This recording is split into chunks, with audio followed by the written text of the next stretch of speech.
661 hanggang 680.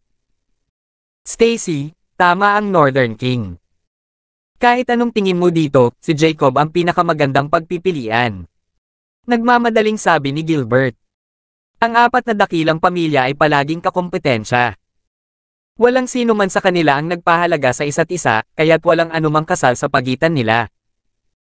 Maliban sa apat na dakilang pamilya, ang pinakamalakas na puwersa sa Palanan City ay ang dalawang hari. Ang Northern King ay mas malakas pa kaysa sa Southern King. Parehong kilalang playboy sina Theodore at Anson. Hindi sila masyadong maaasahan. Gayunpaman, iba si Jacob. Siya ay hindi kailanman nagkaroon ng masamang reputasyon, at siya ay nakita bilang isang mas mabuting tao kaysa Theodore at Jacob. Sa huli, sa mga tuntunin ng kasal sa politika para sa mga young, si Jacob ang pinakamahusay na pagpipilian sa Palanan City. Stacy, kahit wala kang nararamdaman para kay Jacob ngayon, dahan-daang nabubuo ang nararamdaman. Sa palagay ko ay maaari kang makipagtipan sa kanya saglit, at maaari mong subukang makipag-date saglit, sabi ni Elder Young sa mahinang boses. Pakiramdam niya ay isang disenteng tao rin si Jacob. Pagdating sa relasyon, malungkot pa rin si Stacy sa pagtanggi ni John. Nais niyang makahanap ng bagong kasintahan si Stacy para mabilis itong makaalis sa anino ng heartbreak. Maganda ang background ni Jacob. Kahit na hindi siya ang pinakamagaling na karakter, medyo disente pa rin siya. Maaari siyang makita bilang isang katanggap-tanggap na kapareha para kay Stacy. Isa pa, nangako na si Harold na magiging subordinate sa Young hanggat natuloy ang kasal. Magdadala ito ng napakalaking benepisyo sa mga kabataan. Ito ang perpektong solusyon. Magandang ideya yan. Hayaan muna natin silang magpakasal, pagkatapos ay subukan nilang kilalanin ang isa't isa. Tumanggaw si Harold bilang pagsang-ayon. Tanggi ako. Lolo, hindi ako tatanggap ng anumang kasal sa politika. Kung nakikita mo pa rin akong apo, huwag mo akong pilitin. Stacy clenched her teeth at may determinadong sinabi. Ikaw. Parehong umasim ang mga ekspresyon ni Elder Young at Gilbert nang makita nila kung gaano determinado si Stacy, ngunit wala silang magagawa. Northern King, pasensya na. Masyadong mabilis dumating ang bagay na ito. Kailangan ni Stacy ng ilang oras para tanggapin ito.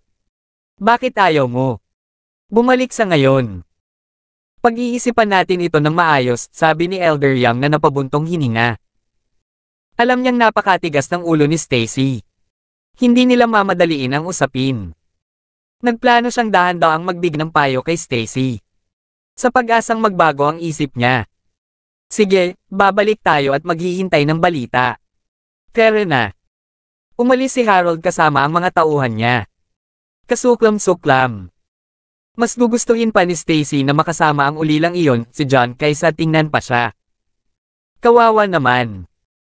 Kapag nahulog si Stacy sa mga kamay ni Jacob, paglaruan niya ito ng maayos. Bago sila umalis, may malamig na kislap si Jacob sa kanyang mga mata, ngunit mabilis niyang itinago ito nang umalis siya kasama ang kanyang ama. Tanging sina Elder Young, Stacy, at iba pa ang naiwan sa main hall. Lolo, dapat kanina mo pa sila tinanggihan. Bakit ka humingi sa kanila ng oras para pag-isipan ito? Malungkot na sabi ni Stacy. Stacy, alam kong ayaw mo ng political marriage. I can understand your feelings, pero hindi ka na ganoon kabata. Oras na para pag-isipan mong magpakasal. Pakiramdam ko ay isang disenteng tao si Jacob sa maraming paraan. Maaari mong subukang lumabas kasama siya. Kapag mas nakilala nyo na ang isa't isa, baka isipin nyo na bagay kayong dalawa. 662. Sinikap ni Elder Young na kumbansihin si Stacy. Tama iyan. Stacy, gusto lang namin ng lolo mo ang pinakamahusay para sa akin. Tumanggaw si Gilbert. Ang pinakamaganda para sa akin. Yan ang lagi mong sinasabi. Kung gusto mo nga ang pinakamabuti para sa akin, wala kami ni John sa ganitong estado. Nagsimulang umiyak si Stacy sa kanyang pagkabigo. Tuluyan ang tumulo ang mga luha niya. Sa sandaling iyon, sumabog ang lahat ng lungkot na pinigilan niya sa kanyang puso. Wala kang ebidensya noon, pero pilit mong pinaghiwalay kami ni John. Ngayon, para sa kapakanan ng pamilya, binabalak mo akong isakripisyo, ibigay ako sa lalaking hindi ko mahal. Naisip mo na ba ang nararamdaman ko? Stacy. Mas malungkot siya habang nagsasalita. Wala siyang magawa para pigilan ang pagpatak ng mga luha niya. Naisip niya na mahal siya ng kanyang lolo at hindi niya gagamitin ang kanyang kasal para sa kapakanan ng kita. Gayunpaman, siya ay nabulag. Siya ay palaging binaygo ng kanyang lolo. Stacy, hindi iyon ang ibig kong sabihin. Wala akong planong isakripisyo ka para kumita. I just want you to start a new love para hindi ka na malungkot kay John. Ang pakikipag-ugnayan ay hindi nangangahulugan na ikakasal ka pa rin. Kung sa tingin mo ay hindi mo gusto si Jacob, maaari mo na lang itong tanggihan pagkatapos, hindi ka pani-pani walang mapatla ang mukha ni Elder Young. Iniisip niya si Stacy nang gusto niyang makipag-engage sa kanilang dalawa, umaasang makakahanap si Stacy ng bagong pag-ibig. Gayunpaman, iniisip niya ang tungkol sa kita ng pamilya. Hindi rin niya iyon maitatanggi. Ayoko nang makinig sa mga palusot mo. Hindi ako papayag dito, dapat sumuko ka na lang. Kawawa naman si Stacy. Pagkatapos niyang sabihin ang lahat ng iyon ay tumalikod na siya at lumabas ng bahay. Pagtingin sa pag-address ni Stacy, ayaw pa ring sumuko ni Gilbert. Tanong niya, Dad, masyado lang matigas ang ulo ni Stacy. What do we do now? Sabay-sabay nating gawin ang mga bagay-bagay. Masyado pa ring nalulungkot si Stacy kay John. Bigyan natin siya ng kaunting panahon na huminahon bago tayo gumawa ng anumang bagay, sabi ni Elder Young. Sa totoo lang, ayaw niyang pilitin si Stacy, pero naging bato na ang breakup ni na Stacy at John. Hindi na magkabalikan ang dalawa. Kinailangan ni Stacy na magpakasal sa huli. Walang masama sa pagsubok kay Jacob. Gayunpaman, hindi nagustuhan ni Stacy si Jacob. Sumakit ang ulo niya. Sa isang malaking mall sa lungsod, inihinto ni John ang kanyang bisikleta sa labas at nasa likuran niya si Stacy. Stupid John, ang swerte mo ngayon. Tumalon si Snow sa bike at namula. Kinurot niya si John sa basura. Panay ang pagdampi ng kanilang mga katawan sa daan habang inihinto ni John ang bisikleta. Napakaswerte ni John sa kanya. Ikaw ang nagpumilit na sumakay sa bisikleta ko, paano mo ako masisisi? Sabi ni John habang nakapikit ang mga ngipin. Whatever, hindi na ako mapakali na makipagtalo. Pero nabibili tayo ng damit. Nilaybot ni Snow ang mga mata kay John bago niya ito hinayla papasok sa mall. Namili silang dalawa, at mabilis na pumasok sa isa sa pinakamalaking luxury clothing store doon. 663. Isa itong high-end na brand, at mayroon silang lahat ng uri ng iba't ibang damit para sa mga lalaki at babae sa loob. Ang bawat isa kanila ay medyo mahal. Sa lugar ng damit ng mga lalaki. John, bakit hindi mo subukan ang suit na ito?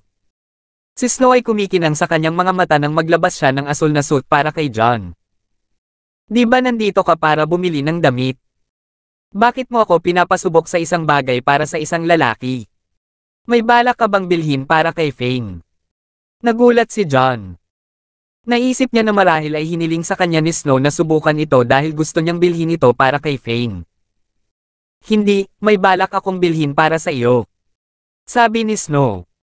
Bibili ng para sa akin. Bakit mo gagawin iyon nang walang dahilan? Nagulat si John. Tinulungan mo akong turuan ng leksyon si Jacob tapos iniligtas mo ang nanay ko. I plan on buying a few clothes to thank you, nakangiting sabi ni Snow. Hindi na kailangan, hindi naman masyado, sinubukan ni John na tumanggi. Anong ibig mong sabihin? Napakarami mong nagawa para sa ating pamilya, at tinanggihan mo ang gantimpala ng aking ama noon. Gusto lang kitang bilhan ng ilang damit bilang pasasalamat. Hindi naman ganoon kalaking pera. Tatanggihan mo ba ako? Malungkot na sabi ni Snow. Sige, walang magawang ngumiti si John. Napilitan siyang tanggapin ang mabuting kalooban ni Snow. Mas katulad niyan, ngumiti si Snow. Pagkatapos noon, naglabas siya ng ilang damit para subukan ni John. Matangkad at payat si John, at gwapo rin siya. Napakadaling maghanap ng mga damit na babagay sa kanya. Ang mga mamahaling branded na damit na inihain para mas maging lalaki at gwapo siya. Sobrang nasiyahan si Snow. Pinili niya ang 5 pinakamahusay na hitsura at binili ang mga ito para kay John. Medyo mainit ang pakiramdam ni John sa kanyang puso. Nagkunwari lang si Snow na ihatid siya sa pamimili, pero gusto lang niyang bilhan siya ng damit para bayaran siya. Sa kanyang kasalukuyang halaga, ang mga damit na iyon ay hindi gaanong para sa kanya, ngunit ang mga intensyon ni Snow ay nagpapasalamat sa kanya. Pagkatapos mamili ng mga damit, naglakad-lakad pa si John kasama si Snow. Binili nila siya ng mga pampaganda bago sila umalis sa mall, naghahanda na bumalik. Sa pagkakataong iyon ay biglang nag-ring ang phone ni John. Ito ay isang tawag mula kay Leopard. Si Leopard ang boss ng lugar sa paligid ng Mistcloud Mountain. Noong unang pumunta doon si John kasama si Stacy, nagkaroon sila ng conflict noon. Pagkatapos noon, inayos na nila ang kanilang mga sama ng loob. Hello, ito ba si Mr. Walker? Nang matapos ang tawag, narinig ang magalang na boses ni Leopard. Ako ito, Leopard, may kailangan ka ba? Curious na tanong ni John. Mr. Walker, libre ka ba ngayon? Gusto kitang i-treat sa isang pagkain, at humingi ng tulong sa iyo, sabi ni Leopard pagkatapos ng ilang pag-aalinlangan. Tulong? May nangyari ba sa pamilya ni Lily? Tumigil ang puso ni John. Si Lily ay isa sa mga sekretarya ni Stacy. Noong nagtatrabaho siya sa Elegante, medyo malapit sa kanya si Lily. Pagkatapos noon, tinulungan niya ang pamilya ni Lily na humawak ng ilang gulo nang magpunta rin siya doon bilang bisita. Upang maiwasang mangyari muli ang anumang katulad, hiniling niya kay Leopard na tumulong sa pag-aalaga sa kanila dahil malapit ang pamilya ni Lily sa Mistcloud Mountain. 664. Sa biglang pagtawag sa kanya ni Leopard, akala niya ay dahil sa problema ng pamilya ni Lily. Hindi, ito ay isang personal na problema, sabi ni Leopard na nag-aalala.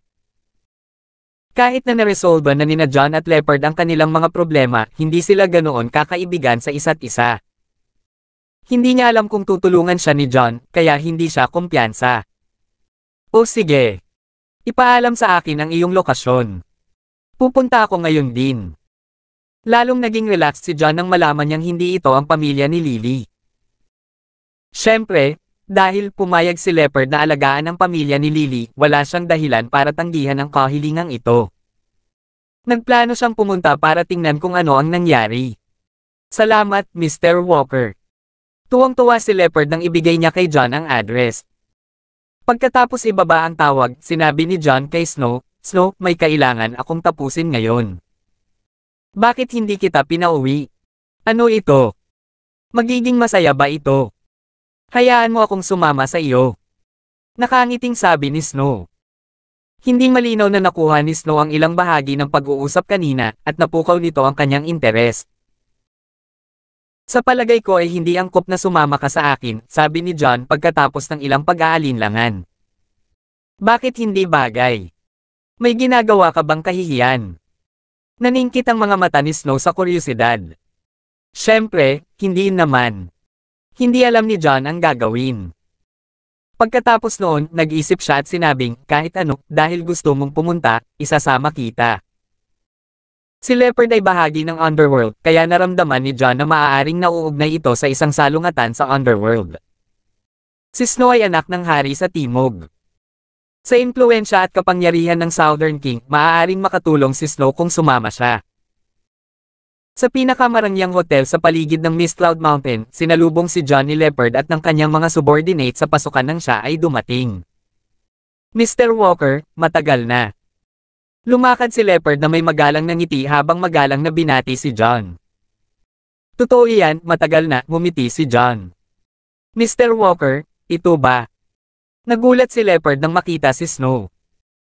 Sa unang pagkakataon na nakilala niya si John, kasama ni John si Stacy, at sobrang close silang dalawa. Gayunpaman, iba ang babaeng kasama sa pagkakataong ito. Hindi iyon ang pinakamahalagang punto. Ang pinakamahalagang bagay ay si Stacy ay anak ng isa sa 4 na dakilang pamilya.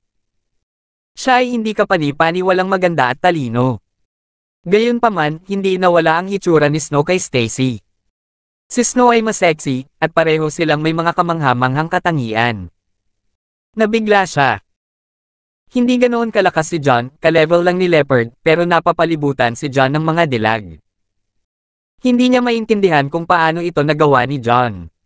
Leopard, ipapakilala kita. Kaibigan ko ito, si Snowpole.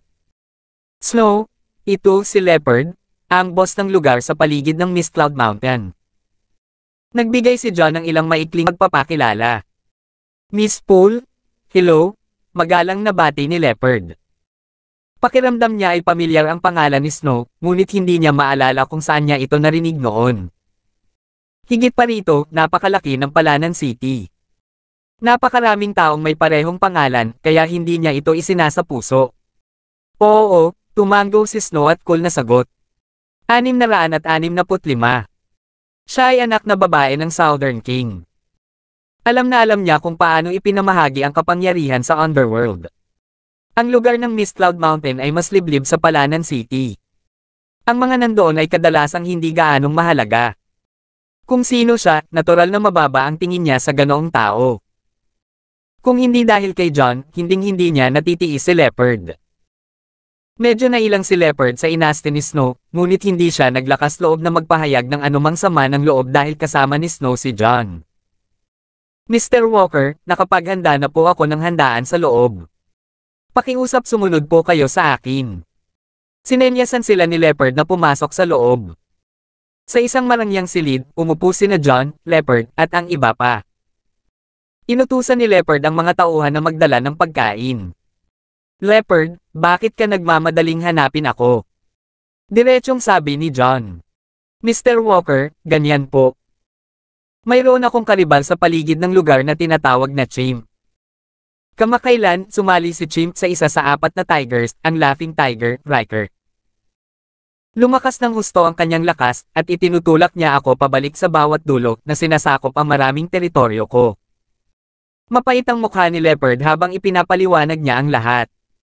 Sa ilalim ng patuloy na pag-atake ni Chimp, ang kanyang sitwasyon ay nagiging mas mapanganib. Tinawag lang niya si John dahil wala siyang ibang pagpipilian.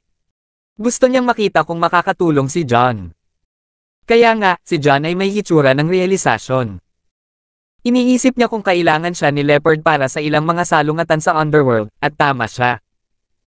Si Riker ay isa sa 4 na tigers, at isa sa mga tauhan ng Northern King.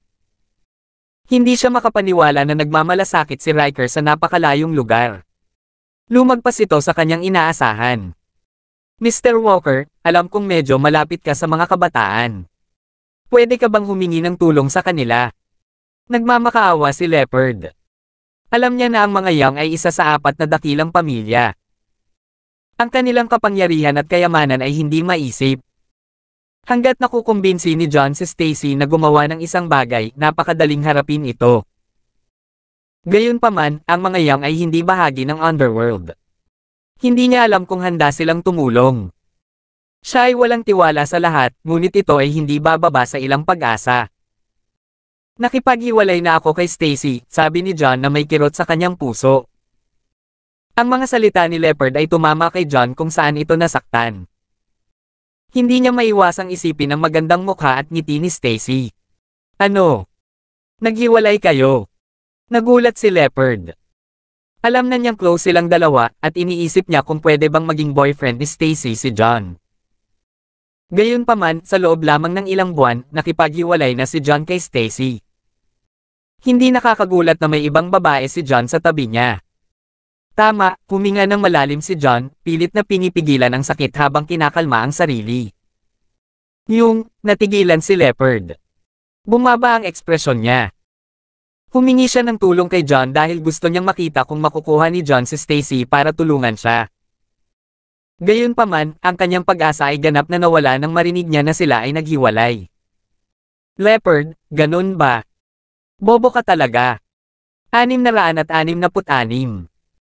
Alam ng lahat sa Underworld na ang dalawang hari ay nasa magkasalungat na panig. Dahil ang iyong karibal ay sumali sa Laughing Tiger at Northern King, maaari kang sumali sa Southern King at humingi ng tulong sa kanya. Hindi ba maaayos niyan ang mga bagay-bagay? Bakit kailangan mong pumunta sa Yams? Nilaybot ni Snow ang kanyang mga mata at sinabing. Ang kanyang hitsura ay hindi kapani-paniwalang nakamamanghang at siya ay hindi kapani-paniwalang sexy din. Iyon lang ang eye rolls ay hindi kapani-paniwalang mapang-akit. Damang-dama ni Leopard at ng kanyang mga nasasakupan ang bilis ng tibok ng kanilang mga puso mula doon, ganap na natalo sa kagandahan ni Snow. Sa huli, medyo mas malakas ang kalooban ni Leopard. Siya ang unang bumawi sa realidad, sumali sa Haring Timog. Miss Poole, masyadong simple ang iniisip mo. Ang Southern King ay isa sa mga dakilang figure sa underworld. Nakatayo siya sa tuktok ng Palanan City. Isa lang akong hamak na figure sa underworld. Gustuhin ko mang sumama sa isang tulad niya, walang paraan na makikialam pa siya sa akin, mapait na ngumiti si Leopard. Kung hindi mo susubukan, paano mo malalaman na hindi ito gagana? Mariing sabi ni Snow. Kahit na sinabi niya iyon, alam na alam niya na tama si Leopard. Ang kanyang ama ay lubos na iginagalang sa ilalim ng mundo. Hindi siya makikialam sa isang tulad ni Leopard. Nasubukan ko na. Maaaring hindi mo alam ito, ngunit ang Mist Cloud Mountain ay medyo malapit sa Horsen, ang mga teritoryo ng Great Maned Tiger. I asked to see him a few days before para samahan siya at hingin ang proteksyon niya, pero tinanggihan ko kaagad. Daily new chapters upload only on alaniis.com. Si Horsen ay isa sa mga nasasakupan ng Southern King. Kung kahit ang Great Maned Tiger ay minamaliit ako, wala na akong pag-asa sa Southern King. Bumantong hininga si Leopard habang nagsasalita. Kung sinubukan niyang sumama kay Horsen ng mas maaga, maaaring isaalang-alang ito ni Horsen sa kanyang mga teritoryo at lakas. Gayunpaman, pagkatapos ng patuloy na pag-atake ni Chimp, ang kanyang mga teritoryo ay lumiliit. Kung tatanggapin siya ni Horsen, hindi lang sana wala itong ginawa, na-offend pa nito si Riker. Hindi tanga si Horsen, walang paraan na pumayag si Horsen. So ayun na. Si Snow ay may hitsura ng realisasyon. After that, she smiled and said, ayos lang, baka hindi ka nila tinanggap noon, pero medyo iba na ang sitwasyon ngayon. Iba ang sitwasyon. Paano ito naiiba? Natigilan si Leopard, hindi maintindihan ang ibig sabihin ni Snow. Tapos tanungin mo na lang si John. Tingnan natin kung titango siya o iiling-iling, nakangiting sabi ni Snow habang nakatingin kay John. Hindi niya alam ang relasyon ni John kay Leopard, ni hindi niya alam kung papayag si John na sumama si Leopard sa kanyang ama. Kung ayos lang si John, tutulungan niya si John na gawin ang lahat. Ayos lang, hindi naman big deal. Leopard, huwag kang mag-alala, tutulungan kitang harapin ang lahat. Hindi mo kailangang guluhin ang Haring Timog, sabi ni John. Ang kalaban ni Leopard ay si Riker lang sa huli, hindi ito ang Northern King. Madaling haharapin ni John ang ganitong bagay. Hindi na kailangang problemayan si Harold. Tutulungan mo akong harapin ito. Niloloko ba ako ng tenga ko? Nagulat si Leopard. Nagmamadaling sabi niya, Mr. Walker, baka hindi mo alam ito, pero ang level ni Chimp ay parang sa akin lang. Nasa advanced na acquired state na siya. Mayroon din siyang eksperto sa pinakamataas na acquired state mula sa Laughing Tiger upang tulungan siya. 667. Kahit magkatrabaho tayong dalawa, hindi natin sila matatalo. Lalong nag-aalala si Leopard. Habang nagsasalita siya. Nakalaban niya si John noon at alam niyang mas malakas lang si John sa kanya. Si John ay hindi dapat nasa tuktok na acquired state. Ang mga kasanayan ni John ay hindi magiging kapaki-pakinabang sa lahat. Nasa likod pa ni Chip ang Laughing Tiger. Kung nasangkot si John, ipapadala lang nito si John sa isang maagang libingan. Isang pinakamataas na eksperto sa acquired state. Nagpalitan ng tingin sina John at Snow, at hindi nila napigil ang tumawa. Pagkatapos ng nangyari sa sales drive ng St. Ian Group, kinilala na si John bilang pinakamalakas sa mga nakababatang henerasyon ng Palanan City. Siya ay nasa isang nakakatakot na advanced na antas ng Supreme Master. Kahit na ang pinakamaraming eksperto sa innate state ay papatayin sa isang suntok lang ni John. Anong pinagtatawanan mo? Hindi ba ako tama? Naguguluhan na si Leopard sa pagtawa ni Snow. Natatawa lang ako kasi ang tanga mo. Kahit na ang isang tao sa tuktok na acquired state ay eksperto na ngayon. Nakakatuwa, sabi ni Snow sa pagitan ng pagtawa. Bang! Bang! Bago pa man matapos magsalita si Snow ay biglang ibinagsak ang pinto ng kwarto mula sa labas. Pagkatapos noon, sumugod ang mahigit 10 matipunong lalaki na nakaitim na kamiseta na may hawak na iba't ibang armas. Ang isa sa kanila ay isang binata na mga 30 taong gulang. Nagmukhang unggoy ang lalaki at mukhang wala man lang magandang intensyon. Siya ang karibal ni Leopard, Chimp. Chip, ikaw pala. Nag-iba ang ekspresyon ng mukha ni Leopard nang tumayo siya at ang kanyang mga kampon. Lahat sila ay parang kaharap ang isang malaking kalaban. Tanging sina Jon at Snow lang ang nanatiling kalmadong nakaupo, hindi man lang kumikibo. Leopard, matapang ka. Kahit nasa bingit ng kamatayan, hindi ka nagtatago sa iyong pugad. Ang lakas ng loob mong maglakad ng ganito. Hindi ka na lang ba naghihintay na mamatay? Tumawa ng malakas si Chimp. Kung nanatiling nakatago si Leopard sa kanyang mga teritoryo, hindi magiging ganoon kadaling harapin si Leopard mula noong Leopard. Nagkaroon ng ilang mga kasanayan at medyo ilang mga subordinate. Gayunpaman, dumating si Leopard sa hotel kasama ang 4 o 5 lalaki lamang. Ito ay halos pagpapakamatay. Nang makabaita ay agad niyang dinala ang mga tauhan niya at sumugod. Chimp, huwag kang manggahas. Hindi ka pani-paniwalang madilim ang ekspresyon ni Leopard. Pinagsisisihan niya ang pagiging pabaya niya. Hindi niya dapat ipinakita sa publiko ang kanyang sarili. Sa sandaling iyon, nahuli siya ni Chimp na wala nang matatakbuhan. So what if I dare?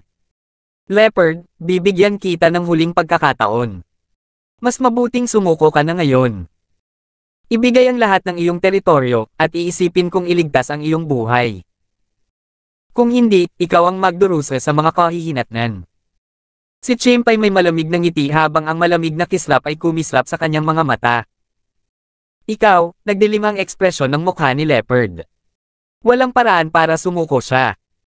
Nagpa siya siyang subukang lumaban sa kanyang paraan. Gayunpaman, bago iyon, kailangan niyang gumawa ng paraan upang matiyak na ligtas sina Jon at Snow. 668. Sa bagay, malaki ang utang na loob niya kay Jon. Hindi niya kayang hilahin si Jon pababa kasama niya. Ang Chimp, Mr. Walker, at Miss Snow dito ay hindi bahagi ng Underworld. Wala silang kinalaman dito, inosente sila. Sana'y maging marangal ka at hayaan silang umalis. Sabi ni Leopard. His. Habang nakatingin siya sa itinuro ni Leopard, mabilis na nakita ni Chimp kung gaano kaganda si Snow. Sumirit siya at nanlaki ang mata. Ang ganda naman. Napalunok si Chimp habang nakatingin mismo sa magandang mukha at sexing tawa ni Snow. Biglang nagapoy ang mga mata niya habang patuloy ang pagtitig kay Snow. Ang kanyang mga nasasakupan ay ganoon din.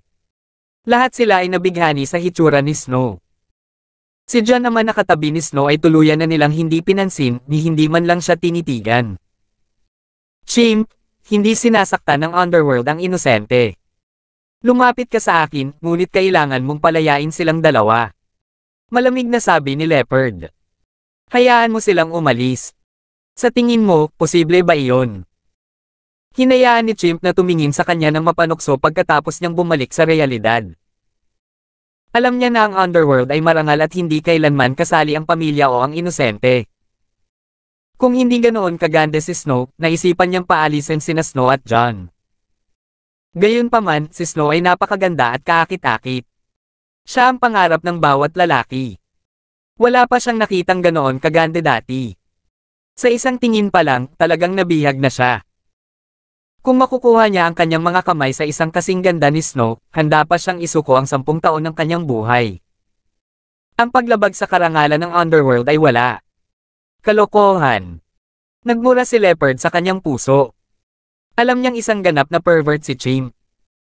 Marahil ay tumanggi si Chimp na palayain sila dahil sa kagandahan ni Snow.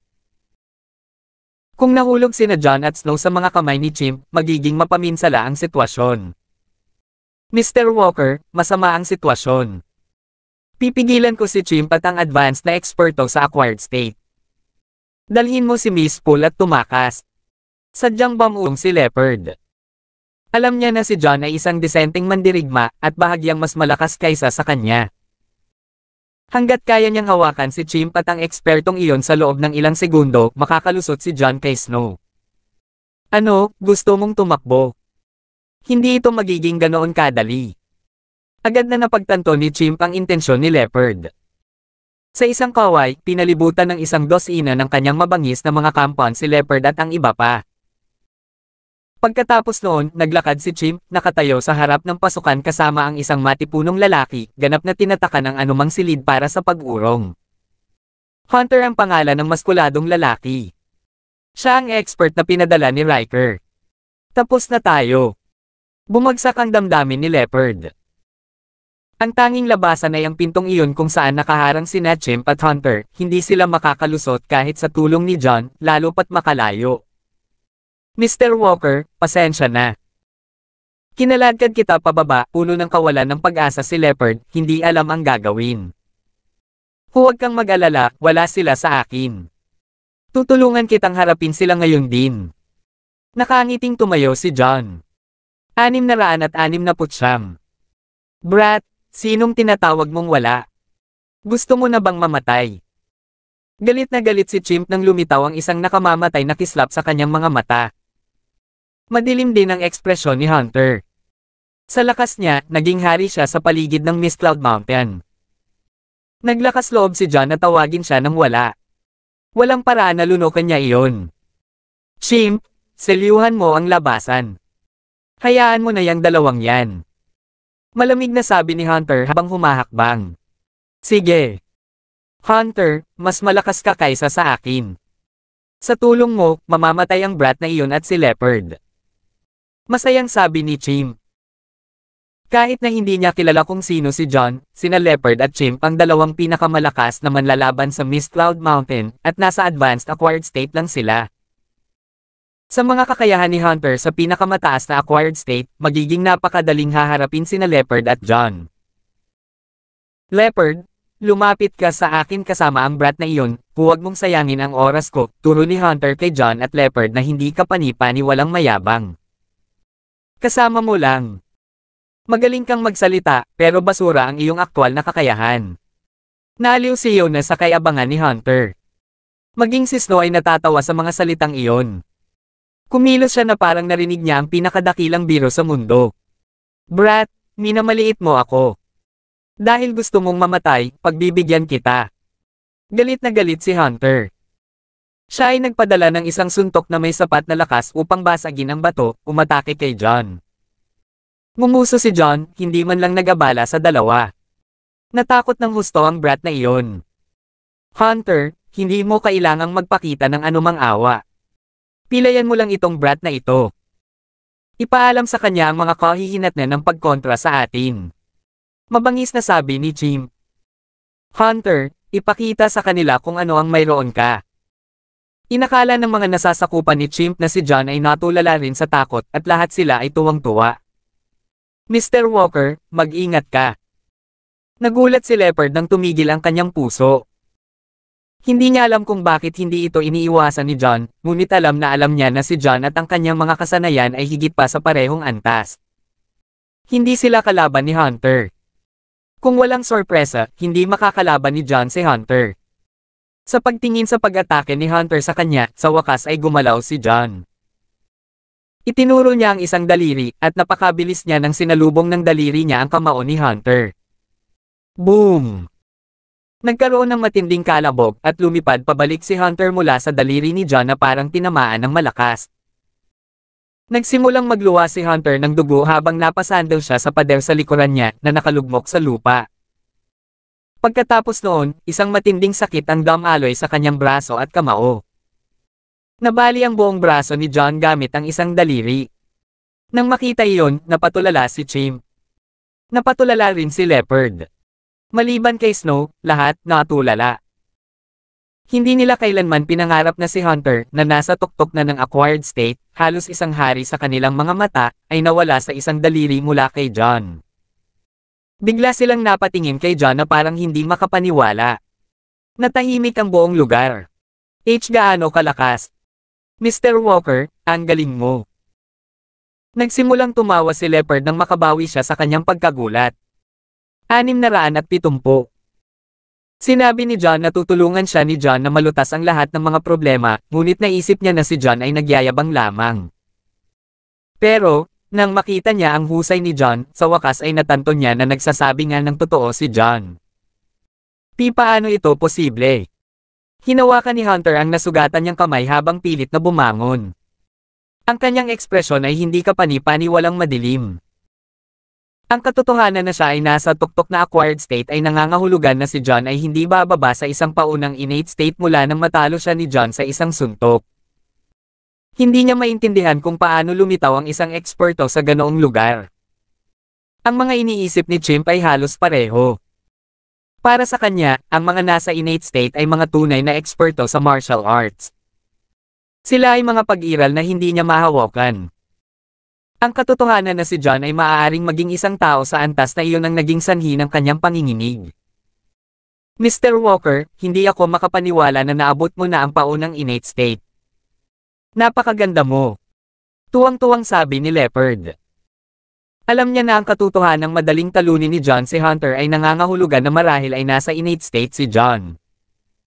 Kung hindi siya nagkakamali, dapat nasa initial innate state na si John. Siyempre, natural lang sa kanya na mag-isip ng ganoon. Sa unang pagkakataon na nakilala niya si John, nakipagpalitan siya ng suntok kay John. Sigurado siyang nasa advanced acquired state lang si John noon. Ito ay isang maikling 2 o 3 buwan lamang. Magiging himala na para kay John na maabot ang advanced acquired state. Hindi niya akalain na ang kakayahan ni John ay higit sa antas na iyon. Ito ay masyadong walang katotohanan. Walang anuman, ngumiti si John. Ang kanyang mga kasanayan ay wala sa advanced acquired state, ngunit nasa antas na ng isang intermediate supreme master.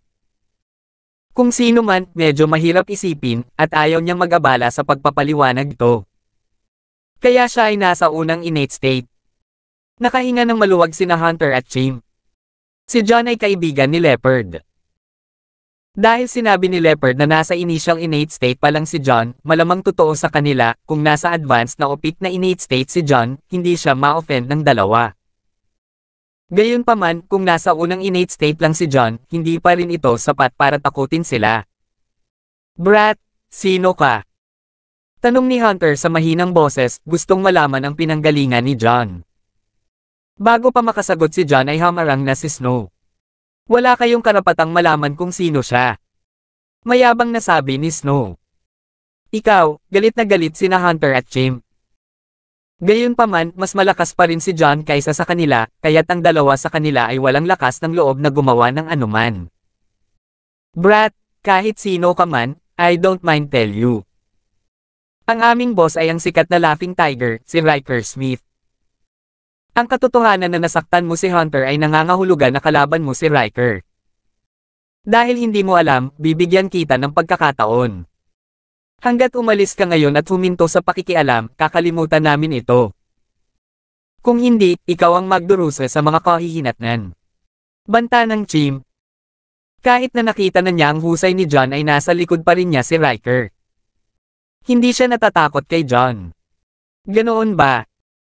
Paano kung ipilit kong makialam? Mahinahong sabi ni John. 671. How dare you? Kung gusto mong tumawid sa amin, malugod kong tatanggapin ang iyong hamon. Bigyan kami ng ilang minuto, at ipatawag namin ang aming mga kaalyado ngayon din. Malamig na deklara ni Hunter. Sige lang. Ako, sa kabilang banda, ay talagang curious na masaksihan ang tunay na lawak ng The Laughing Tiger. Ngumisi si John. Ano? Laking gulat ni Leopard dito at mabilis na idinagdag, Mr. Walker, mangyaring huwag sabihin iyan. Hinding-hindi kami magkakaroon ng pagkakataon laban sa The Laughing Tiger. Sa tingin ko, dapat tayong umatake bago malaman ng The Laughing Tiger ang tungkol dito. Isang kislap ng mali siya ang sumilay sa mga mata ni Leopard habang sinasabi niya ito. Ngayong may tumulong sa kanya na tulad ni John, hindi niya akalain na magiging mahirap na tanggalin sina Hunter at Chimp. Hanggat natalo niya si Chimp at matagumpay na kinuha ang Miss Cloud Mountain para sa kanyang sarili, maaari na siyang humiling na sumali sa Great Mane. Puwersa ng Tigre. Sa tabi ng Great Mane Tiger, kahit na ang Laughing Tiger ay hindi makaali sa kanya kung gusto niya. Wala akong pakialam. Siya lang naman ang laughing tiger eh. Walang ganang sabi ni John. Pero, gusto pa ring kumbansihin ni Leopard si John, ngunit bago pa man niya matapos ang kanyang pangungusap, pinutol niya ito, walang pero. Huwag kang mag-alala dahil nangako ako sa iyo na tutulungan kita, mananatili ako sa aking salita. John. Napangiti si John dito. Kung tutusin, kung tinulungan niya si Leopard na tanggalin ang laughing tiger minsan at para sa lahat, hindi niya magagawang maghiganti sa Leopard sa hinaharap, ngunit lingid sa kaalaman ni John, si Leopard ay mayroon ng plano. Ang ganda. Remember, you thought ikaw ang nanghamon sa amin, so don't you dare turn back. Natuwa si Hunter at Chimp sa narinig at agad nilang kinuha ang kanilang mga telepono para tawagan ang laughing tiger. Nagsisimula ng magpanik si Leopard dito.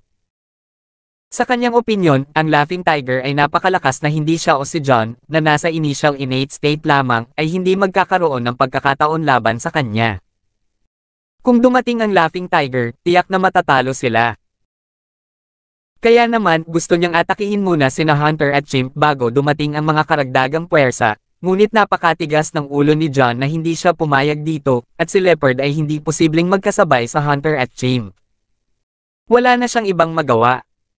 Leopard, hindi pa tayo tapos kumain. Kain tayo. Bumalik si John sa kanyang upuan.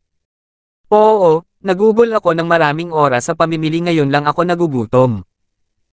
Umupo na rin si Snow at nagsimulang kumain. Hindi ako makapaniwalang makakain ka pa, lumubog ang puso ni Leopard sa tanawing ito. For a split second, wala na siyang ibang ninanais kundi ang makawala, naiwan pareho sina John at Snow, ngunit dahil siya ang nag-imbite kay John dito, hindi niya nagawang ipagkanulo siya. Mas mabuting kumain ka habang kaya mo pa. Kapag dumating na ang laughing tiger, hindi mo na may enjoy ang pagkain mo, nagbubulungan sina Hunter at Chimp. Lalo na natuwa si Chimp dito. Siya ay palaging isang malaswang kapwa at nahuhulog kay Snow sa sandaling pagtitig nito sa kanya, sa makatuwid, determinado siyang kunin ang kanyang mga kamay sa sandaling parehong matalo sina John at Snow at napunta sa pagkabihag ng The Laughing Tiger. Kahit na ang Laughing Tiger ang aani mula sa tagumpay, gusto rin niyang maging bahagi nito. Makalipas ang halos 20 minuto, huminto ang isang sasakyan sa labas. Makalipas ang ilang minuto, isang dosenang matipunong lalaki na nakasuot ng itim ang pumasok sa booth. 672. Ang nasa katanghaliang gulang na lalaki sa pangunguna ay may kumikinang na malisya sa kanyang mga mata, at ang kanyang aura ay hindi naiiba. Madaling masabi na ang lalaking ito ay hindi dapat guluhin. Ito ay walang iba kundi ang Laughing Tiger Riker Smith mismo. Mr. Smith, nandito ka na sa wakas. Tuwang-tuwa sina Hunter at Chimp nang makita siya. Anong nangyayari dito, Hunter, Chimp? Tanong ni Riker. Dahil sa dinami-dami ng tao sa kwarto ay hindi niya napansin na nakaupo doon sina John at Snow. Mr. Smith, kumuha si Leopard ng ilang martial artists sa initial innate state para hamanin kami at nasaktan si Hunter sa proseso. Binigyan ni Chimp si Riker ng maikling paglalarawan sa nangyari. Initial innate state.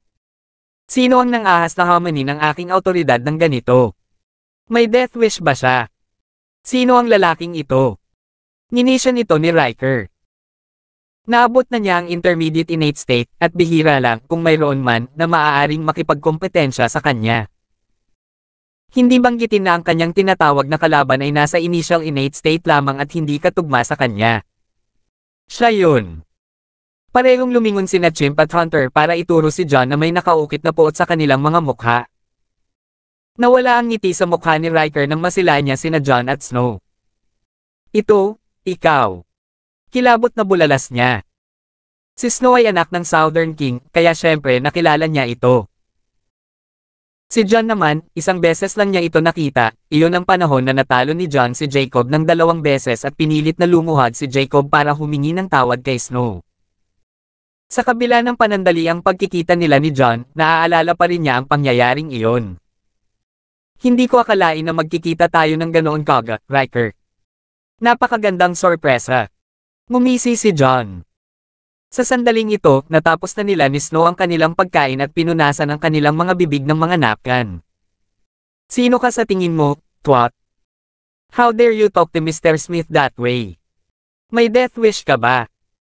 Putol ng chimp, lumulundag sa galit.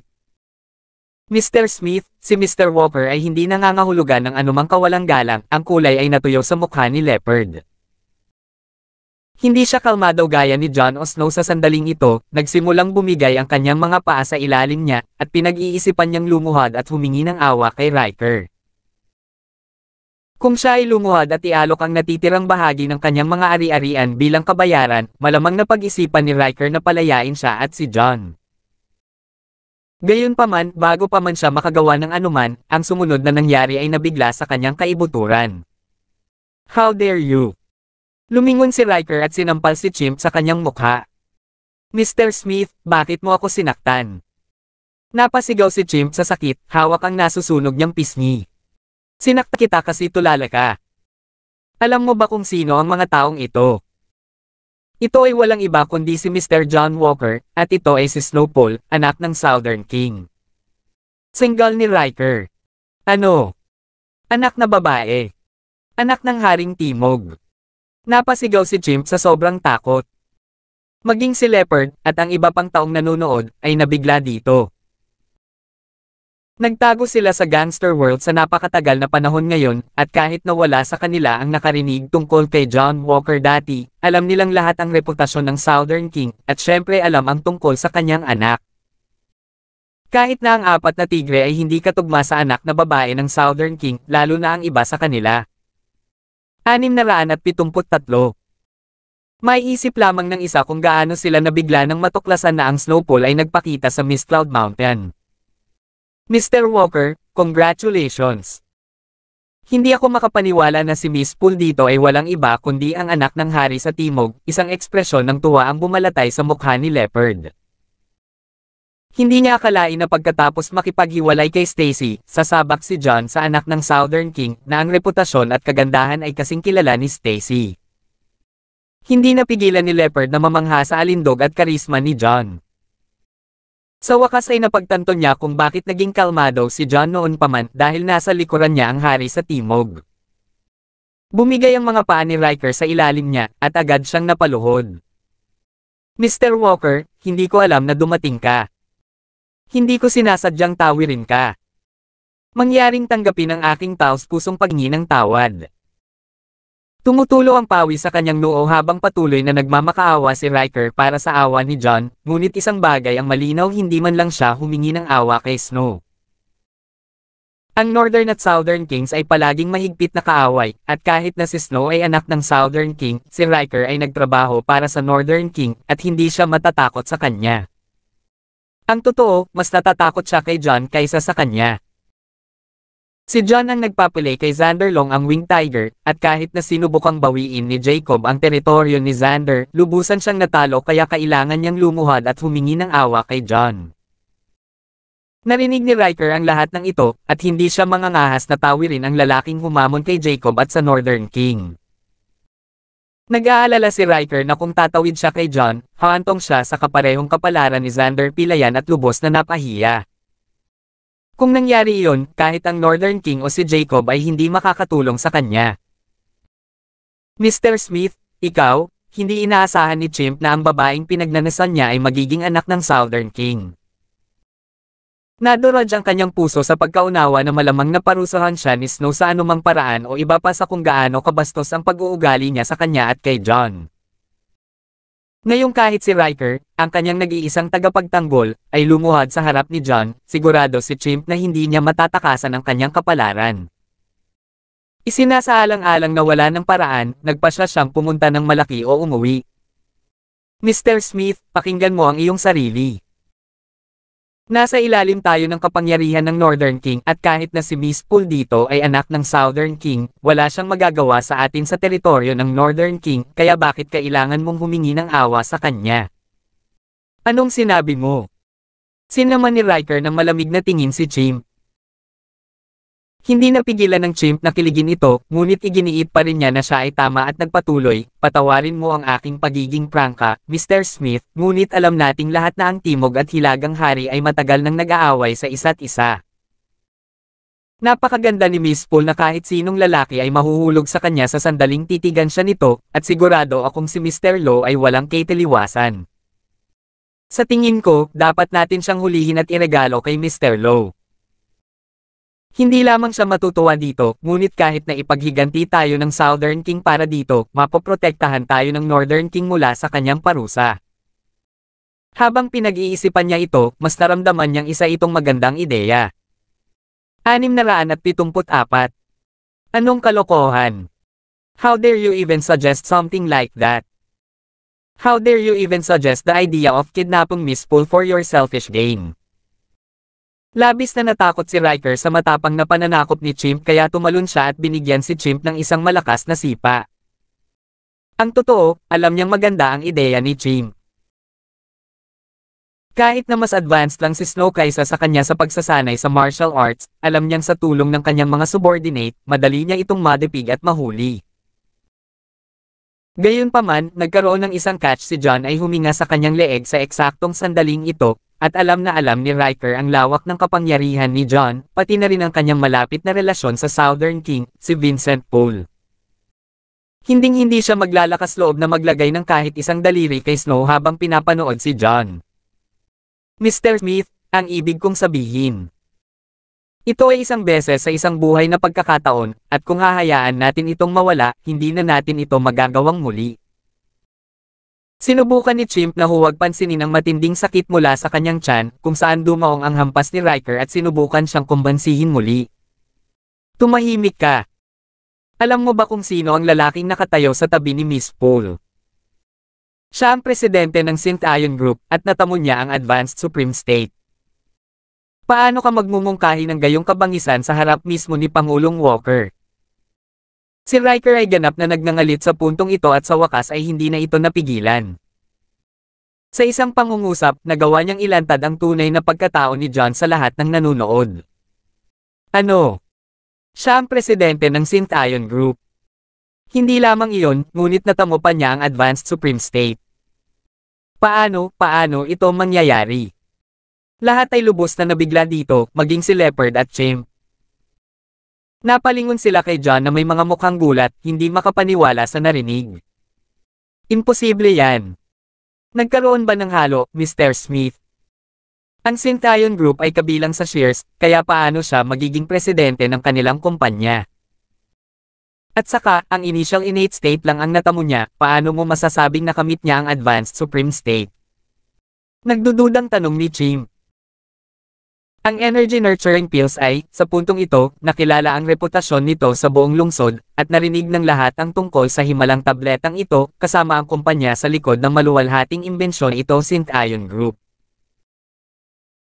Daily New Chapters upload only on alanins.com. Hindi lihim na ang Synth Ion Group ay kabilang sa shares, ngunit dahil inanunsyo lang ng shares ang tunay na pagkakakilanlan ni John sa publiko noong nakaraang araw, ang balita ay hindi pa nakarating sa isang lugar bilang malayo sa Miss Cloud Mountain. Sa makatuwid, hindi alam ni Leopard, Chimp, o ng iba pa ang tungkol dito. Initial innate state. Anong kalokohan? Inanunsyo na ng mga shares ang pagkakakilanlan ni President Walker sa sales drive kahapon, at sa oras na iyon, kahit ang Northern King, ang Fields, at ang pinagsamang Collins ay hindi kayang talunin siya. Hindi lang iyon, ngunit nagpadala pa ang Fields ng isang miyembro ng kanilang collateral descendants, ang nag-iisang Harun Fields para hamanin siya, ngunit sa kabila ng pagiging nasa Advanced Supreme State, hindi man lang nagkaroon ng pagkakataon si Harun laban kay President Walker. Nasaksihan ng lahat mula sa malalaking pamilya ang pangyayaring ito na nagbabago sa buhay gamit ang kanilang sariling mga mata, at kilala na ngayon si Pangulong Walker bilang pinakamahusay na martial artist ng henerasyon sa Palanan City, sabi ni Riker, nanunuya habang inilarawan niya ang nangyari sa ang drive ng benta. Kahit na hindi siya karapat-dapat na dumalo sa sales drive ng Synth Ion Group, isa siya sa Southern King, mga pinagkakatiwalaang sakop ni Harold Lowe, at sa gayon ay isa sa mga unang nakarinig nito. Chimp, Leopard, at ang iba pa ay lubos na natigilan dito.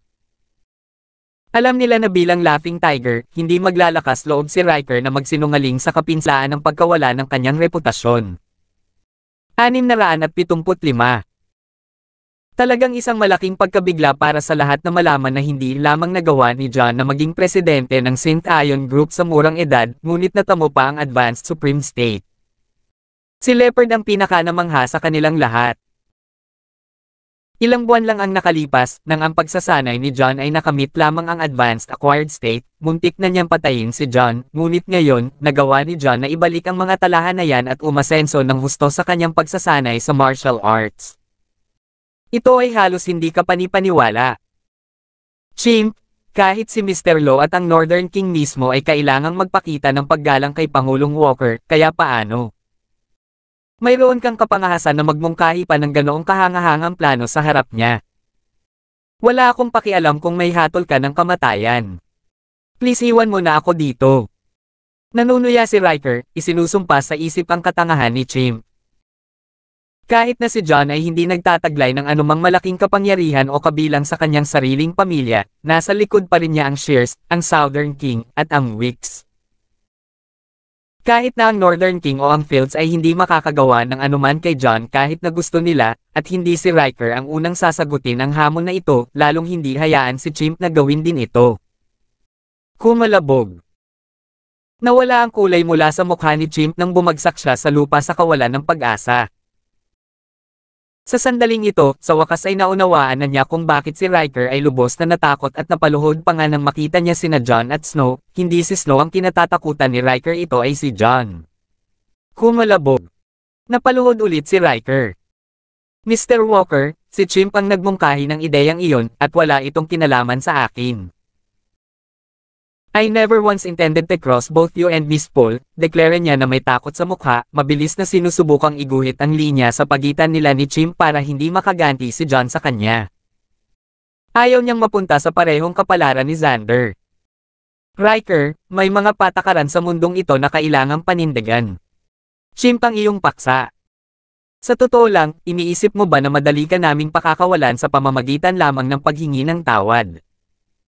Malamig na sabi ni Snow, halatang walang balak na pakawalan si Riker. Ibinuka ni John ang kanyang bibig na parang may gustong sabihin. Nakipag-away na siya kina Harold at Jacob at sa gayon ay hindi na siya nag-aalala na lampasan sila kahit isang segundo. Oras. Dahil ayaw ni Snow na patawarin si Riker ng ganoon kadali, hindi niya ito susubukang pigilan. Bukod dito, pumunta siya sa lahat ng ito upang tumulong sa paghihiganti sa Leopard at kailangan niyang patikman si Riker ng sarili niyang gamot. Ay, nawala ang kulay sa mukha ni Riker.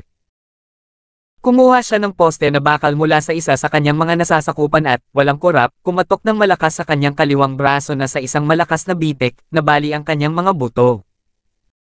President Walker, Miss Poole, hindi ko sinasadyang tumawid sa alinman sa inyo.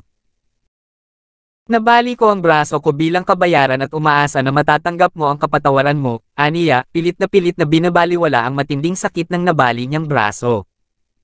Mukhang tama ito. Napangisi si Snow. Sige, bumangon ka na. Mahinahong sabi ni John. Kahit na hindi siya nag-aalala tungkol sa pagtawid kay Harold, humanga siya sa katapatan ni Riker sa paghingi ng paumanhin at sa gayon ay hindi niya nilayon na ituloy ang bagay na ito ng higit pa kaysa sa kinakailangan. Salamat, President Walker. Miss Poole, kung wala ka ng ibang gusto sa akin, President Walker, aalis na ako. Sa wakas ay naglakas loob si Riker na bumangon mula sa lupa. Maghintay lang ng saglit. Tinawag siya ni John bago pa siya makahakbang. 676. Oo, Pangulong Walker, mayroon pa ba akong maitutulong? Maingat na tanong ni Riker. Kailangan ko bang ituro sa iyo kung paano mo dapat parusahan ang iyong mga nasasakupan? Malamig na sabi ni John sabay turo kay Chimp na nakasubsob pa rin sa lupa sa sobrang gulat. Hinding-hindi maaaring talikuran ng isa ang mga batas ng gangster world. Sa unang pagkakataong nakilala ni John si Leopard, nagkaroon sila ng hidwaan at nasugatan pa siya bilang resulta ng kanilang hindi kasiya siyang unang pagtatagpo. Gayunpaman, hinangaan niya si Leopard dahil sa kanyang matibay na paninindigan, at sa huli, hindi lang niya pinatawad si Leopard sa pananakit sa kanya, kundi tumulong pa na humingi ng awa kay Stacy. Gayunpaman, ito ay ibang kaso sa Chimp. Nagnanasa si Chimp kay Snow sa sandaling pagmasdan siya nito at sinadyang saktan siya, nalabag sa mga prinsipyo ng isang martial artist. Kinamumuhian ni John ang mga taong tulad nito ng buong puso at sa gayon, nanumpa na hindi niya pababayaan si Chimp ng ganoon kadali. Pakiusap huwag mong gawin ito, Pangulong Walker, mabilis na kinaladkad ni Chimp ang sarili kay John at lumuhad sa harap niya, na humingi ng awa. Ngumisi si John at hindi man lang siya binigyan ng pangalawang tingin. Naunawaan ni Riker. Bukod pa, lihim siyang nagalit kay Chimp dahil sa pagkaladkad sa kanya sa pagsubok na ito at sa gayon ay hindi nagatubili nang itinaas niya ang poste ng bakal sa itaas ng kanyang ulo at ibinaba ito ng husto sa shin ni Chimp. Thud! Thud! Napaungol si Chimp nang mabali ang magkabilang binti at agad na nahimatay. Hindi napigilan ni Hunter na kiligin nang makita niya ito at nagsimulang tumagos ang takot sa kanyang puso. Sinubukan niyang salakayin si John ngayon at sa gayon ay nag-aalala ngayon na si John ay maghihiganti sa kanya sa susunod. President Walker, hindi ko sinasadyang tawirin ka. Hindi ko naman gagawin yun kung alam ko kung sino ka. Patawarin mo sana ako. Ungol ni Hunter habang nakaluhod sa harap ni John. Bumangon ka, sabi ni John, na sumulyap sa kanya. Kahit na tinangka ni Hunter na salakayin siya, hindi siya nagpakita ng lantad na kamangmangan sa paggalang at mga pangunahing prinsipyo ng tao tulad ng mayroon si Chimp, at sa gayon, hindi ito pinanghawakan ni John. Salamat, Pangulong Walker, natuwa si Hunter dito dahil hindi niya inaasahan na bibitawan siya ni John. Ang kanyang buong katawan ay tila nagniningning sa bagong tuklas na kagalakan na ito sa pagtakas sa isang kakilakilabot na kapalaran. Sige. Makakaalis na kayong lahat. Isa pa, ang mga tauhan mo ang nasira ang pinto, kaya pakitandaan na ibigay ito sa may-ari ng hotel. Ngumisi si John at winawagayway ang kanyang mga kamay. Oo, gagawin namin. Nakahinga ng maluwag si Riker, inutusan ang dalawa sa kanyang mga subordinate na itayo si Chimp sa pagitan nila, at umalis. Hindi nagtagal ay nawala ng laman ang silid, na tanging si John, Leopard, at ang iba pa ang natitira. Mr. Walker, hindi ka panipaniwala. Hindi ako makapaniwala na pagkatapos lang ng ilang buwan, nagawa mong maging presidente ng St. Ion Group at nakamit ang Advanced Supreme State. Iyan ay isang kamangha-manghang gawa. Bulalas ni Leopard. Kahit na hindi niya maintindihan kung paano nagawa ni John na makamit ang ganoong tagumpay, alam niyang napakaswerte niya na nakipag-cross ang landas sa gayong talentadong lalaki. Sa hinaharap kahit na si Riker ay hindi maglalakas loob na kunin siya, alam ang kanyang koneksyon kay John. Swerte lang ako, nakangiting sabi ni John. Kumalabog. Napaluhod si Leopard. Mr. Walker, nakaahon lang ako sa sitwasyong ito sa tulong mo. Nais kong gantihan ka sa anumang paraan na magagawa ko para sa iyong kabaitan. Kung magkakaroon ka ng anumang problema na maaari kong matulungan sa hinaharap, mangyaring huwag mag-atubiling humingi ng tulong sa akin. 677. Alam ni Leopard na sa pangakong tutulungan si John sa hinaharap, hindi direktang nakakakuha din siya ng proteksyon mula kay John. Huwag kang masyadong magalang. Halika, bumangon ka na, nakangiting sabi ni John habang tinutulungang bumangon si Leopard. Samantala, sa silid ng pamilya ng mga Field, ipinatawag ni Walter ang lahat ng mahahalagang miyembro ng pamilya para sa isang pulong. Sa sales drive noong nakaraang araw, hindi lang pinili ni John na ipagpatuloy ang pagtatrabaho sa shares, ngunit natalo pa niya si Harun, ang pinakamahusay na manlalaban ng kanilang collateral descendants, kaya napahiya ang reputasyon ng Fields na hindi na naayos. Paano maaaring pabayaan ito ni Walter at ng iba pang mga Field? Lolo, nawawalan ng kontrol ang John Walker na iyon. Siya ay sadyang pumipili ng mga labanan laban sa amin ng paulit-ulit, at ngayon ay pinili na pumanig sa kaawa-awang mga shares. Hindi natin siya mapapalis ng ganoon kadali. Frustration na sabi ni Theodore. Tama siya. Mr. Fields, palagi nating kaaway ang mga shares, at ngayong pumayag na si John na makipagtulungan sa kanila, tiyak na magkakaroon sila ng kapangyarihan at tagumpay sa tulong ng kanyang hindi kapani-paniwalang kasanayan sa alchemy. Ito ay magiging kapahamakan para sa ating pamilya. Tama iyan. Dahil hindi na magiging kapaki-pakinabang sa atin si John, dapat nating subukang tanggalin siya at putulin ang kanyang koneksyon sa shares bago pa maging huli ang lahat. Kung hindi, papasanin natin ang mga kahihinatnan nito. Ang natitira sa mga field ay nagkakaisa dito. Ako rin, ay lubos na nababatid na kailangan nating tanggalin si John Walker, ngunit nangako na tayo sa publiko na hanggat kayang talunin ni John si Haron, lulunawin natin ang lahat ng ating mga pagkakaiba at pupunasan ang slate. Kung susubukan natin siyang salakayin muli, lalabas ang balita tungkol sa pagbabalik natin sa ating salita, at walang alinlangan na tayo ay magiging katatawanan ng bayan. Seryosong sabi ni Walter. Pare, alam kong nag-aalala ka na baka masira ang reputasyon ng pamilya natin. Huwag mag-alala. Kung hindi natin ito magawa sa publiko, magagawa natin ito sa ibang paraan. Isang malamig at mabatong lalaki ang tumayo. Ito ay si Morgan, ang ama ni Theodore. Oh, sabihin mo sa akin kung ano ang iniisip mo. Napatingin si Walter sa anak. Ang totoo, ganoon din ang ideya niya, ngunit bilang padre de pamilya, hindi niya naisip na nararapat na magmungkahi siya ng ganoong malisyosong ideya, at mas mabuti na kung galing sa anak niya. Mas madaling umiwas sa isang bukas na pag-atake kaysa sa isang lihim. Sa aking palagay, maaari tayong magpadala ng ilang martial artist para tambangan si John Walker at paalisin siya minsan at para sa lahat. Malamig na ngiting sabi ni Morgan. Iyan ay isang mahusay na ideya. Ang mungkahi ni Morgan ay nakakuha ng isang round ng pag-aproba ng mga bulungan sa paligid ng mesa. Oo, ito ay talagang isang magandang ideya, ngunit ang mga shares ay hindi idiot. Kung gusto nating tanggalin si John Walker, kailangan nating gawin ito nang walang kahit isang bakas ng ebidensya na maaaring tumuro sa atin. Kapag nalaman ng mga shares na tayo ang nasa likod nito, tiyak na maglulunsad sila ng paghihiganti laban sa atin. Seryosong sabi ni Walter. Kung hindi sila nag-iiwan ng kahit isang bakas ng ebidensya, walang magagawa ang mga shares, kahit na pinaghihinalaan nila ang foul play. Ang tanging bagay na ikinabahala ni Walter ay ang planong ito ay mabibigo, at hindi lamang mabubuhay si John, ngunit ang mga shares ay magkakaroon pa ng ebidensya na maghahinala sa kanila at mula ngayon ay maghihiganti sa kanila.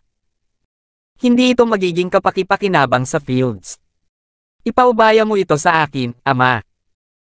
Huwag kang mag-alala, aalisin ko si John Walker minsan at para sa lahat, at wala akong iiwan.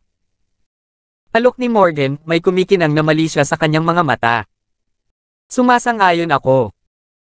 Ito ay isang mahalagang gawain, at si Mr. Fields ang magiging pinakamahusay na kandidato para sa ganoong tungkulin. 678. Nakuha na ni Mr. Fields ang Peak Supreme State ilang taon na ang nakakaraan, at kakaunti lang ang mga tao na makakatalo sa kanya. Na si John Walker ay walang kapantay sa kanya. Tama iyan.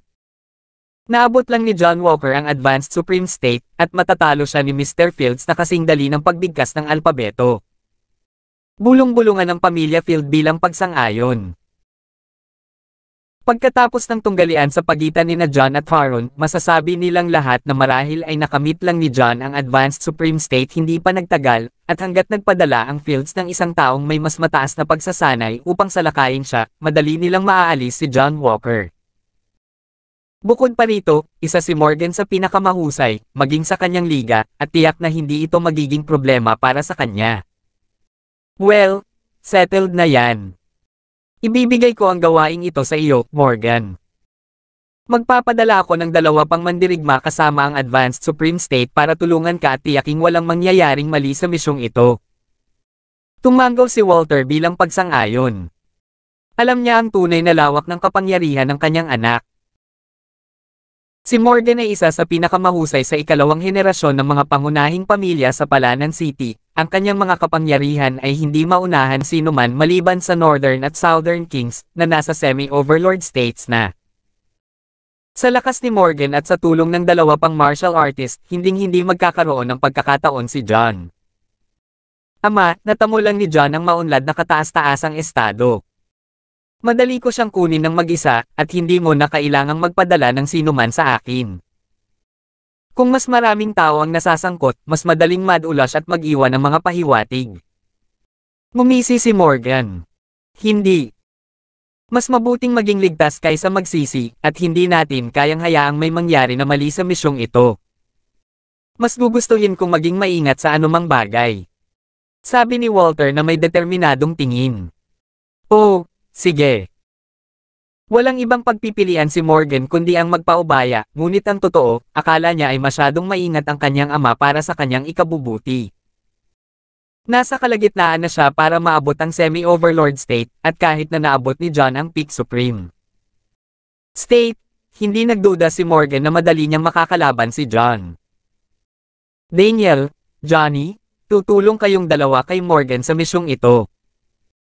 Kailangan mong humanap ng paraan para lumpuin si John Walker anuman ang mangyari, at huwag mo siyang hayaang makatakas. Malamig na bilin ni Walter. Mas alam niya kaysa kanino man na ang lahat ng martial artist ay napapailalim sa autoridad ng hudikatura ng Dragon Corps, at kung mabaygo ang Fields na itago ang kanilang pagkakasangkot sa pagpaslang kay John at sa halip ay papatayin si John, hantong ito sa maraming hindi gustong gulo para sa kanilang pamilya. Kaya naman, umasa si Walter na ampoy na lang nilang tatlo ang kapangyarihan ni John at ang magkabilang braso nito para hindi na niya maipagpatuloy ang pagtitimpla ng mga halamang gamot para sa shears. Ito ay higit pa sa sapat. Gayunpaman, kahit na kailanganin nilang patayin si John dahil sa pangangailangan, hindi rin siya tutol, ngunit inaasahan niyang gagawin nila ang isang malinis na trabaho at hindi mag-iiwan ng anumang mga pahiwatig. Opo, Ginoo. Sabay na tumayo ang dalawang nasa katanghaliang gulang na lalaki. Ang batang iyon ay isang piraso ng patay na karne, ang mga ekspresyon ng kagalakan ay tumawid sa mga mukha ng Fields. Kahit na si Johnny at Daniel ay nasa advanced supreme states lang, hindi sila ganoon kalayuan sa pagkamit ng peak supreme state, at sa tulong ni Morgan, na nasa kalagitnaan na upang makamit ang semi-overlord state, tiwala sila na kakailanganin ni John ng isang himala para makatakas dito. Mist Cloud Mountains. Pagkatapos magpaalam sa Leopard, dinala ni John si Snow pabalik sa villa ng Southern King sakay ng kanyang motorsiklo na nagbabalak na pauwiin siya. 679. Sa kalagitnaan, isang itim na kotse ang nagsimulang sumunod sa kanila nang hindi nila nalalaman. Bilang anak ng Southern King, natural na mas sanay si Snow sa pagpansin ng mga bagay na tulad nito at mabilis na napagtanto na may mali. John, parang sinusundan tayo. Paalala niya sa kanya. Ano? Talaga? Napasulyap si John sa rearview mirror at agad niyang nakitang may nakasunod ngang itim na sasakyan sa kanila. Gayunpaman, hindi siya sigurado kung talagang sumusunod sa kanila ang sasakyan o kung nagkataon lang na papunta sila sa parehong direksyon. Dapat mong subukan ang mga ito, iminungkahi ni Snow. Naunawaan ni John, at sinubukang baguhin ang kanyang bilis ng random. Minsan sinasadya niyang pabagalin, at sa ibang pagkakataon, bumibilis ng walang babala. Tulad ng kanilang inaasahan, ang kotse sa likod nila ay gagawin ang parehong. Bumagal ito sa tuwing gagawin ni John, at bumibilis sa bawat pag-zip ni John. Malinaw na sinusundan sila. Sino kaya ito? Kumunat ang noo ni John, sinusubukang alamin kung sino ito, at kung ano ang kanilang intensyon. Si Harold kaya ang nasa likod nito. Nagtaka si Snow. Pinarusahan lang ni John si Riker sa hotel, at ngayon, may sumusunod sa kanila. May dahilan si Snow na maniwala na iniulat ni Riker ang engkwentro na ito sa Northern King, at sinusubukan na niyang mag-higanti. Hindi naman pwede yun, diba? Malamang may mas magandang gawin si Harold kaysa dito. Umiling si John. Si Riker ay isa lamang sa mga tapat na sakop ni Harold at hindi siya isang kailangang-kailangan na miyembro ng kanyang panloob na bilog. Bukod pa rito, nabali lang niya ang braso ni Riker at hindi siya masyadong nasugatan, at sa gayon ay hindi ito tila isang bagay na magdadala ng sama ng loob ni Harold.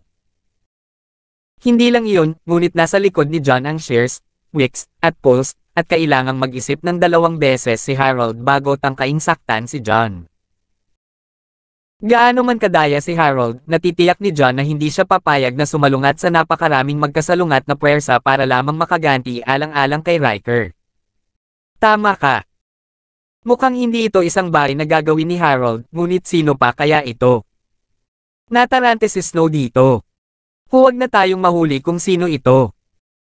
Dadalhin namin sila sa kalsada sa harap at i-flag sila pababa, pagkatapos ay makikita natin kung sino iyon. Pumihit si John at dinala ang motorsiklo sa maruming kalsada. Ngayong natamo na niya ang Intermediate Supreme State, madali niyang makakalaban ang sinumang kalaban, basta't hindi ito isang taong lalabas sa kanyang liga. Sa kabila nito, nakabantay pa rin siya. Kung talagang si Harold ang nasa likod nito, hindi siya posibleng makapagpadala ng isang master martial artist sa ganoong kaikling abiso, at sa gayon ang posibilidad ay mas pabor kay John. Gagamitin niya ang pagkakataong ito para turuan si Harold ng isa pang leksyon. Si Morgan, Johnny, at Daniel ay nakaupo sa loob ng itim na kotse, at nang mapansin niya ang biglaang pagbabago ng bilis ni John, napagtanto ni Johnny na may mali. "Sir, parang napansin po namin si John na sumusunod sa kanya.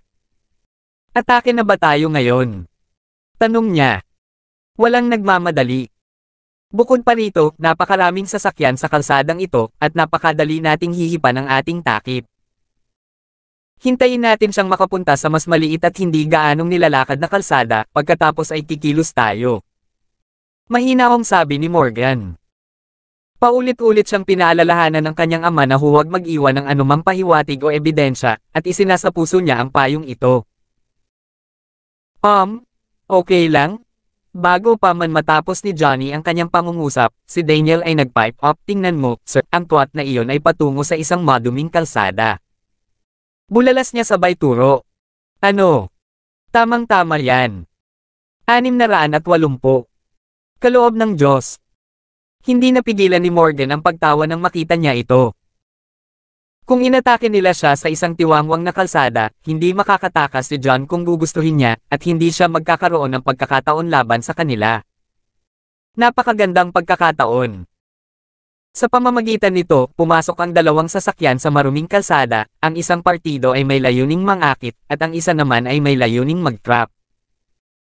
Napapaligiran ng kalsada ng mga hilera ng mga puno sa magkabilang gilid, at nang huminto sina John at Snow, ganoon din ang itim na sasakyan sa likuran nila.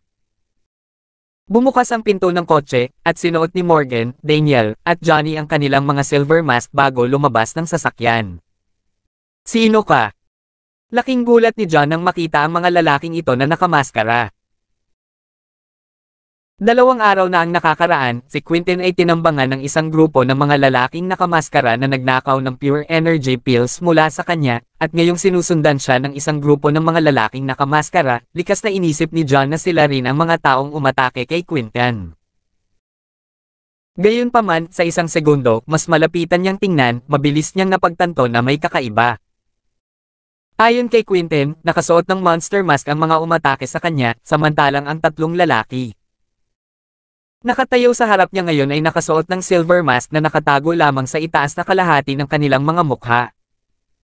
Dahil magkaiba ang suot na maskara ng dalawang grupo, hindi matiyak ni John kung pareho sila. "Mga tao, duman na ang iyong sentensya ng kamatayan, John Walker." Ngumisi si Morgan, at pinalibutan ng 3 si John at Snow sa isang tatsulok na pormasayon, na mabisang humaharang sa kanilang dinadaanan. "Kayo ba ang umatake kay Quentin?" Pansamantalang tanong ni John na nakakunot ang noo. "Tumahimik ka na lang at damhin ang galit namin." Bagamat hindi niya naiintindihan ang sinasabi ni John, hindi na siya balak pasayahin ni Morgan. Sa malakas na sigaw, sumenyas siya na umatake sina Daniel at Johnny. Isang Peak Supreme State at 2 Advanced Supreme States. Kinilabutan si John nang maramdaman niya ang pagdaloy ng kanilang mga lakas sa kanilang mga pag-atake. Noong una, naisip niya na ang 3 ito ay malamang na mga baguhang martial artist lamang na ipinadala ni Harold upang salakayin siya, ngunit hindi, kahit na sa kanyang pinakamaligaw na panaginip, ay hindi niya inaasahan na makakita ng 3 master fighters. Dahil nasa Intermediate Supreme State pa lang siya, hindi niya magagawang palayasin ang isa sa kanila, lalo na ang 3 ng sabay-sabay. Walang oras si John para mag-overthink dito. Sa halip, hinawakan niya si Snow at tumalon sa kakahuyan sa likuran niya. Kumalabog. Kahit maliksi at mabilis si John, wala pa rin siyang laban sa kanyang mga kalaban. Nagawa niyang iwasan ang mga pag-atake na nagmumula sa 2 Advanced Supreme States, ngunit hindi niya naiwasan ang pag-atake ni Morgan. Sa halip, ang lakas ni Morgan ay tumama sa kanya sa likod, at niluwan ni John ang 2 subo ng dugo. Sa kabila nito, ginamit niya ang epekto mula sa enerhiya ni Morgan para itulak siya papasok sa kakahuyan at dinagtagal ay nawala siya sa paningin. Hindi makita ni na Morgan, Johnny, at Daniel kung saan siya nagpunta sa gitna ng masukal na kagubatan, at pinayagan nito si John na makatakas, bagamat bahagyan lamang. John, okay ka lang? Anong nangyari? Nagsisimula ng magpanik si Snow nang makita ang dugo ni John. Ayos lang ako, sinubukan ni John na pigilan ang matinding sakit na nagmumula sa kanyang likod at pinilit na ngumiti, ngunit ang kanyang puso ay nagsisimula ng lumubog. Ang tatlo sa kanila ay higit na makapangyarihan kaysa sa kanya, at mayroon pang ang miyembro ng kaharian ng Supreme Master sa gitna nila. Matatalo nila siya na kasing dali ng paghampas ng langaw. Ang pinakamasama ay, sadyang dinala niya sila sa isang maduming kalsada sa pagtatangkang tambangan sila, ngunit siya pala ang biktima sa halip. Forget what they doing, keep on.